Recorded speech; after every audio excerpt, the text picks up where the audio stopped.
తెలంగాణ రాష్ట్రంలో ప్రభుత్వ పాఠశాలల అధ్వాన పరిస్థితి పైన గతంలో ఉన్నటువంటి ప్రభుత్వంలో కూడా అనేక రిప్రజెంటేషన్స్ ఇచ్చాం. మరి మొన్న వచ్చినటువంటి లేటెస్ట్ కాంగ్రెస్ ప్రభుత్వంలో కూడా హైదరాబాద్ ఇన్ఛార్జ్ మంత్రి అయినటువంటి పొన్నం ప్రభాకర్ గారికి కూడా రిప్రజెంటేషన్ ఇచ్చినాం. అంతేకాదు విద్యాశాఖ ప్రిన్సిపల్ సెక్రటరీ బొర్రా వెంకటేశ్వర్లు గారి ఆఫీస్కి వెళ్తే బొర్ర పెంచిన ఆఫీసర్లే ఉన్నారు తప్ప అక్కడ ప్రజల గురించి పట్టించుకునే వాళ్ళు ఎవరు కూడా కనబడలేరు.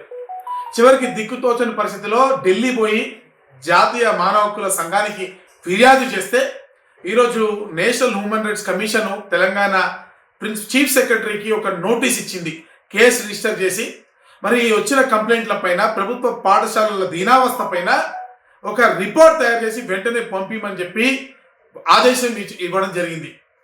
మేము ఇప్పటికైనా చీఫ్ సెక్రటరీ గారికి ఈ ప్రభుత్వానికి చెప్తా ఉన్నాము, నిష్పక్షపాతంగా గ్రౌండ్లో ఉన్నటువంటి పరిస్థితులు ఏమున్నాయో అవి మీరు వెంటనే జాతీయ మానవ హక్కుల సంఘానికి చెప్పండి.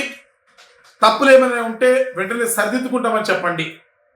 కళ్ళబొల్లి కబుర్లు చెప్పి లేని విషయాలు కల్పించి ఇక్కడ అంతా బాగానే ఉంది, పిల్లలు అద్భుతంగా చదువుకుంటున్నారు, మరి పురుగులన్నం కాదు ఇక్కడ అద్భుతమైన బిర్యానీలు తింటున్నారు పిల్లలు అని అబద్ధాలు చెప్పే ప్రయత్నం చేస్తే ఢిల్లీ గల్లీలో వీధుల్లో మిమ్మల్ని తిప్పిస్తాం, అక్కడ పిలిపిస్తాం, అధికారులతో ప్రశ్నింపజేస్తాం, మీ భర్తం ప్రజా ఉద్యమాన్ని చేపడతామని హెచ్చరిస్తూ భారత్ మాతాకి జై. అసలైన తొలి వెలుగు. ఫాలో వాట్సాప్ @తొలి వెలుగు అఫీషియల్.